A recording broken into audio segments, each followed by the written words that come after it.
ඔන්න මං අද ඔයාලට අරගෙන ආවා වෙනස්ම රෙසිපි එකක්. හැබැයි මේක පෙන්නද්දි නම් ගොඩක් දෙනෙක් දන්නව ඇති මේ රෙසිපි එක තිබ්බේ මොකේද කියලා.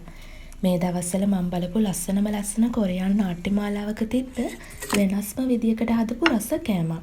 අපි බලමු එහෙනම් මේ රෙසිපි එක හදාගන්නේ කොහොමද කියලා.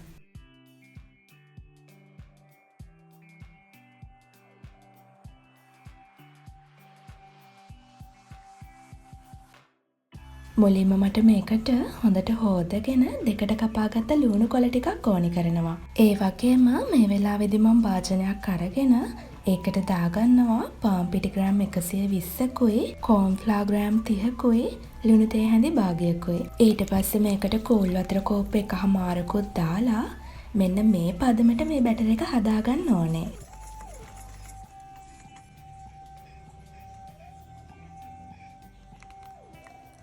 ඊට පස්සේ වෙනම භාජනයකට බිත්තරයක් කඩන් දාලා ඒකටත් රස අනුව ලුණු ටිකක් දාගන්නවා.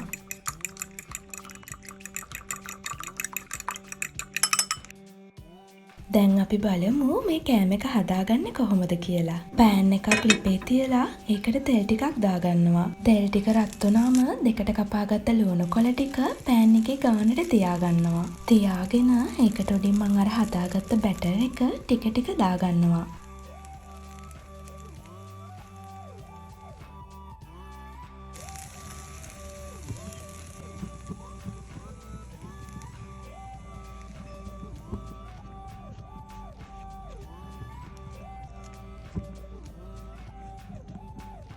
දැන් ඒකට උඩින් බිත්තර ටික මේකට දාගන්නවා. දාලා අඩු ගින්දරේ මේක බැද ගන්න ඕනේ. උඩ ටික මේ ගානට බැදීගෙන එද්දී මේක අනිත් පැත්ත හරවලා ලිප ඔෆ් කරගන්නවා. මේ වෙලාවේදී ඇත්තටම එන්නේ මේකෙන් මාරම සුවඳක්. දැන් මේක පොඩි මේ වගේ කෑලි වලට කපා ගන්නවා. ඔයාලට මේක මේ වෙලාවේදී උනත් රස බලන්න පුළුවන්. නැත්නම් කැමති නම් මේ සෝස් එකත් එක්කම රස බලන්නකෝ. තවත් රස වැඩි. මේ සෝස් එක හදාගන්නේ මෙහෙමයි.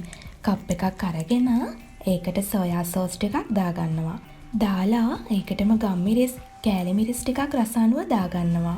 ඊට පස්සේ තක්කාලි සෝස් ටිකක් දාගන්නවා. අන්තිමයටම සීනි රස අනුව දාගෙන මේ සේරම හොඳට කලවම් කරගන්න ඕනේ. සීනි ටික හොඳට දිය වෙනකම්.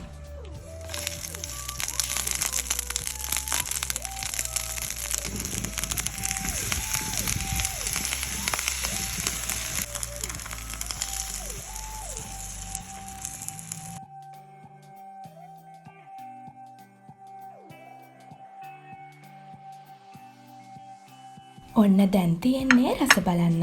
මාරම රසක් තියෙන්නේ මේකේ. ලුණු කොළවලට බිත්තර මික්සලා අමුතුම රසක් එන්නේ.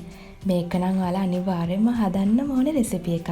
පොඩි බඩගින්නකට වගේ මේක මරු. ඒ වගේම මම වගේ මේ ටීවී සීරීස් එක බලලා තියෙන අය කමෙන්ට් කරන් යන්න. එහෙනම් තවත් මේ වගේ රසම රස රෙසිපි එකක් අරන් ආයිමත් මං එන්නම්.